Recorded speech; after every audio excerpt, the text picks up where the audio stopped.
નમસ્કાર મિત્રો, આજે સીધું ને સટના સ્પેશિયલ એપિસોડમાં આપણે માનનીય વડાપ્રધાન નરેન્દ્ર મોદી યુક્રેનના પ્રવાસે કેમ ગયા અને ઝેલેન્સ્કી ત્યાંના જે પ્રેસિડેન્ટ છે એમને કેમ મળ્યા એની ચર્ચા કરવાના છીએ. સામાન્ય રીતે જ્યારે કોઈ પણ દેશમાં યુદ્ધ ચાલુ હોય ત્યારે બીજા કોઈ દેશના વડા એની મુલાકાત લે એ પ્રોટોકોલ પ્રમાણે બરાબર નથી.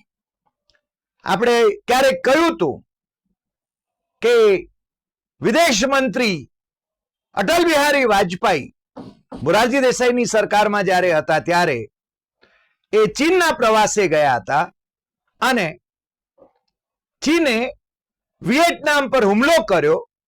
એ વખતે એકાએક અટલ બિહારી વાજપેયી પોતાનો પ્રવાસ ટૂંકાવીને ભારત પરત આવી ગયા હતા, કારણ કે અટલ બિહારી વાજપેયીને વિદેશ નીતિની સમજણ હતી. નરેન્દ્ર મોદી એ પંડિત જવાહરલાલ નહેરુની વિદેશ નીતિ થી માંડીને અટલ બિહારી વાજપેયીની વિદેશ નીતિ સુધીની વિદેશ નીતિને નકારવાની દિશામાં આગળ વધી રહ્યા છે અને એ બધાને ગળે મળીને હગિંગ કરીને જાણે કે બધાના દુનિયાના દોસ્તો હોય એ રીતે દેખાડવાની કોશિશ કરી રહ્યા છે. હકીકતમાં એ જે કંઈ કરી રહ્યા છે એ ભારતીયોને ઇમ્પ્રેસ કરવા માટે કરી રહ્યા છે. અને લોકસભાની 2024ની ચૂંટણીમાં એ હારી ગયા એટલે એમને બહુમતી ન મળી.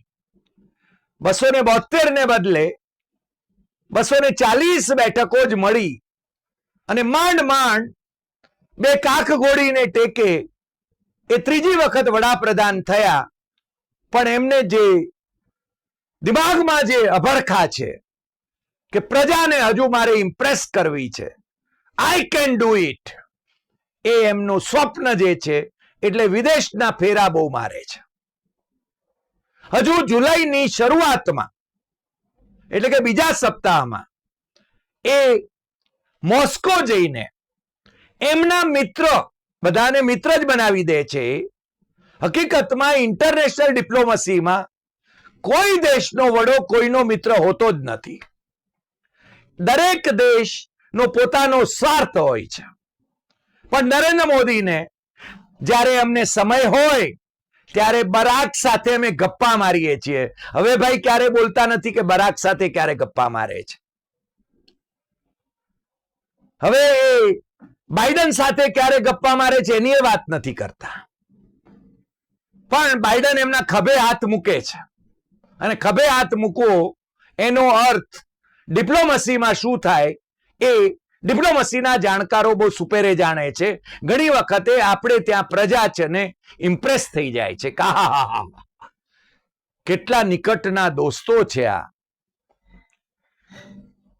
રશિયાના પ્રેસિડેન્ટ આમ તો તાનાશાહ, જેને પોતાના વિરોધીઓને કાં તો મરાવી નાખ્યા અને કાં તો જેલ ભેગા કર્યા અને સતત એ ચૂંટાયા કરે છે, સરમુખત્યાર છે, એ પુતિન, એમની સાથે નરેન્દ્ર મોદી જુલાઈમાં જ જઈને મળે છે. અને તમને ખબર છે કે રશિયાનો એવોર્ડ પણ, ઇલકાબ પણ એ લડીને પહેરે છે. હકીકતમાં આપણા ભારતીય બંધારણમાં વિદેશી ઇલકાબો લેવાની બંધી છે, પણ આપણા નેતાઓ એ લેતા રહ્યા છે. મોરારજી દેસાઈએ પદ્મશ્રી થી માંડીને ભારત રત્ન સુધીના ઇલકાબો એ ગેરબંધારણીય હોવાની ભૂમિકા લીધી હતી, પરંતુ એ જ મોરારજી દેસાઈએ ભારત રત્ન અને નિશાને પાકિસ્તાનનો સૌથી મોટો ઇલકાબ એ એમણે ગ્રહણ કર્યો હતો. એટલે કે આપણા રાજકારણીઓમાં વિરોધાભાસી વ્યક્તિત્વો એ ઓછા નથી હોતા.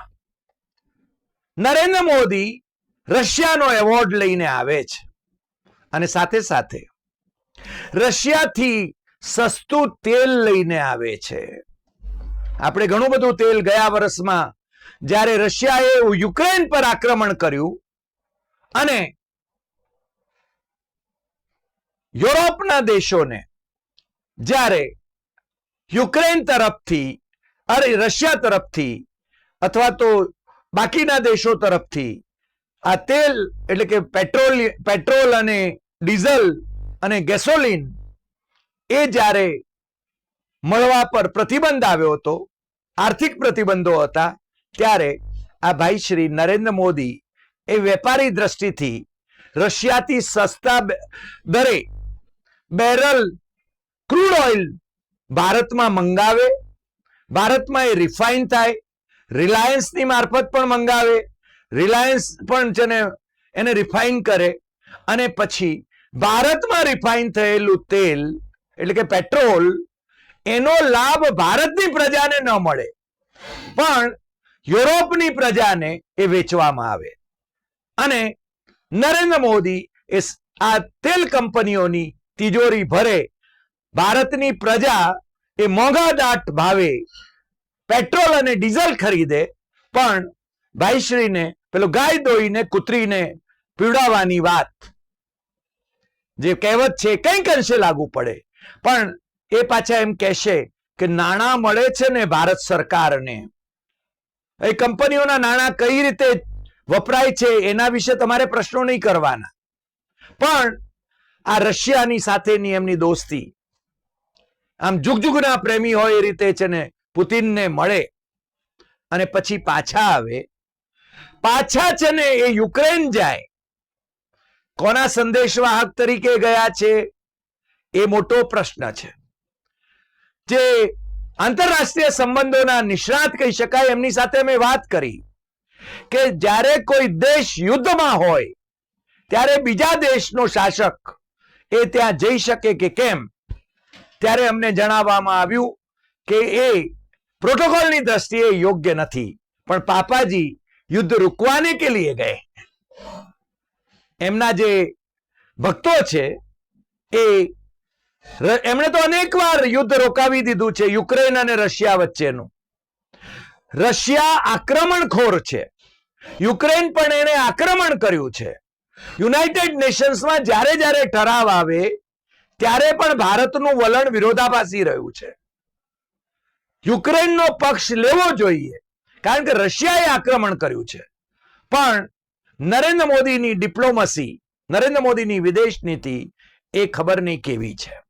મને લાગે છે કે લોકોને સમજાય નહીં એવી છે અને એટલા માટે નરેન્દ્ર મોદી, અમને એમ લાગે છે કે નરેન્દ્ર મોદીને હેનરી કિસિંજર થઈ જવાના અભરખા છે. જોકે હેનરી કિસિંજર તો વિદેશ સચિવ હતા, ત્યાંના પ્રેસિડેન્ટ અડિયમડોટા કરતા નહોતા, પણ એ સંબંધો સ્થાપિત કરવા માટે હેનરી કિસિંજર આગળ વધતા હતા, મુલાકાતો લેતા હતા. જયશંકર મુલાકાતો લે તો અમે સમજી શકીએ છીએ, પણ ભાઈશ્રીને બીજો કોઈ ક્રેડિટ લઈ જાય કેમ ચાલે? એટલે જઈને મળે છે જુગજુગના પ્રેમી તરીકે પુતિનને, જે તાનાશાહ છે. એ પુતિન નોર્થ કોરિયાના તાનાશાહ સાથે ગળે મળે છે. એ પુતિન ચાઇનાના તાનાશાહ સાથે, શી જિનપિંગ સાથે ગળે મળે છે. એ બધાની સાથે, શી જિનપિંગની સાથે પણ અને પુતિનની સાથે પણ નરેન્દ્ર મોદી એ મળે છે. શી જિનપિંગની સાથે 18-20 વખત એ મુલાકાત કરે છે, પણ ચીન ભારતમાં ઘૂસી ગયું છે એનો મુદ્દો એ ક્યારેય જાહેરમાં ચીન જેવો શબ્દ નથી ઉચ્ચારી શકતા. શી જિનપિંગને શું કહ્યું એ કહી નથી શકતા અને એમની દ્રષ્ટિએ એમની પાર્ટીના નેતાઓ, લોકસભાના સભ્યો એમ કહે છે કે ભારતની સરહદમાં આવીને ચીને ગામડા વસાવ્યા છે, લડાખની અંદર એને હજારો સ્ક્વેર કિલોમીટર જમીન ગપચાવી છે, ભારતના સૈનિકો 40 સૈનિકોને શહીદ કર્યા છે, છતાં નરેન્દ્ર મોદી જેનું નામ ચીનને દર વર્ષે વેપારમાં $100 બિલિયન લાભ ખટાવે છે. વ્યાપાર તુલા ચીનની તરફેણમાં છે. અમેરિકા જવાના છે પાછા ભાઈ. રાજનાથસિંહ જાય, તેજસને માટે એન્જિન મળશે કે નહીં મળે એની વાતો કરી આવશે, પછી છે ને પાપાજી જશે. પાપાજી શું કરે છે એ જોવાનું છે, કારણ કે હવે આ વખતે હાઉડી મોદી નહીં કરે અને અગલી બાર ટ્રમ્પ સરકાર એમ નહીં કે, કારણ કે અમેરિકાના બધા સર્વે લગભગ એમ કહી રહ્યા છે કે ત્યાં કમલા હેરિસ એ જીતી રહ્યા છે. આજે ન્યૂઝવીક, ટાઈમ અને ધ ઇકોનોમિસ્ટ આ બધા દુનિયાના બહુ જ મહત્વના મેગેઝિન એ કમલા હેરિસને વિજેતા દર્શાવે છે. એમનો જે ત્યાંના ઓપિનિયન પોલ જે અધિકૃત ગણાય એ ઓપિનિયન પોલમાં પણ કમલા હેરિસ એ આપણા પાપાજીના બહુ મહત્વના મિત્ર કહેવાતા હતા. ક્યારેક મિત્ર કહેતા હતા એમને. ટ્રમ્પ, તમને ખબર છે કે આપણે ત્યાં નમસ્તે ટ્રમ્પ કર્યું હતું એમણે, કારણ કે ટ્રમ્પ સાહેબ જીતે ત્યાં આગળ. હાઉડી મોદી એટલા માટે કર્યું હતું, પાછા ત્યાં પ્રચાર કરીને આવ્યા હતા ભાઈ. એમની વિદેશ નીતિ જુદી છે. એ વિદેશ નીતિમાં એ મોસ્કો જાય છે, મોસ્કોથી કીવ જાય છે, ઝેલેન્સ્કીને મળે છે, ઝેલેન્સ્કીને ખભે હાથ રાખીને એ છે ને ચાલે છે, એમની તસવીરો છપાવે છે. અને એ કોના સંદેશવાહક તરીકે જાય છે તો શંકા પડે છે કે પુતિનનો કોઈ સંદેશ એ ઝેલેન્સ્કીને પહોંચાડવા માટે તો નથી જતા ને. આ યુક્રેન આટલો નાનો દેશ એ રશિયાને હંફાવી રહ્યો છે. આટલા લાંબા સમયથી રશિયાએ આક્રમણ કર્યું છે, આક્રમણખોર છે. યુનાઇટેડ નેશનમાં ભારતની નીતિ એ બહુ સ્પષ્ટ નથી. એક સ્પષ્ટ નીતિ હોવી જોઈએ એ નથી. ગાઝા પેલેસ્ટાઇન નો જે ઇસ્યુ છે અથવા તો ઇઝરાયલ અને પેલેસ્ટાઇન નો જે ઇસ્યુ છે એમાં પણ ભારતની નીતિ એ સ્પષ્ટ નથી. અને પાછા કહે છે કે અમે તો અહિંસાના પૂજારી, અમે તો શાંતિના દૂત. ભાઈ, શાંતિના દૂત તરીકે જયશંકરને કેમ નથી મોકલતા?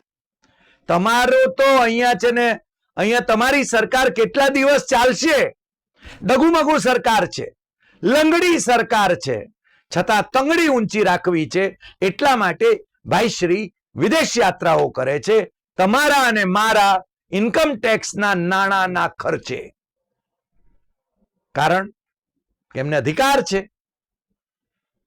એ ત્રીજી વખત વડાપ્રધાન બન્યા છે એટલે 8,000 કરોડના પ્લેનમાં એ વિદેશ યાત્રાઓ કરી શકે છે, હજારો કરોડ ખર્ચી શકે છે. એ તમે જોઈ શકો. અને એમની સાદગી જુઓ. આ 240 આવ્યા પછી ભાઈએ હવે પેલા રોજ 4-5 પોશાક બદલતા હતા એ બંધ કરી દીધા છે, પણ વિદેશના ફેરા મારવાનું બંધ કર્યું નથી. અને અમને આ પ્રશ્ન જરૂર થાય છે કે ભાઈને આ હેનરી કિસિંજર થવાનો કેમ આટલો બધો મોહ છે? અને જયશંકરને મોકલી શક્યા હોત, સંદેશો મોકલવાનો હોય તો સીલ્ડ કવરમાં મોકલી શક્યા હોત, પણ નહીં. એમાં ફોટોજીવીનો એ ફોટો ના આવે, વિડીયો ના આવે. પોતે છે ને એ વિશ્વગુરુ થવા માંગે છે. વિશ્વગુરુ એટલે શું એ જ ખબર નથી પડતી. એટલે માનનીય વડાપ્રધાન આ મોસ્કોથી લઈને કીવ સુધી, રશિયાથી લઈને યુક્રેન સુધી નો આ પ્રવાસ શાને માટે ખેડી રહ્યા છે અને કોના લાભમાં ખેડી રહ્યા છે એ જ મોટો પ્રશ્ન છે. તમારે અને મારે એ વિચારવાનું છે. આજે આટલી વાત. ફરી મળીશું નવા એપિસોડમાં નવા વિષય સાથે.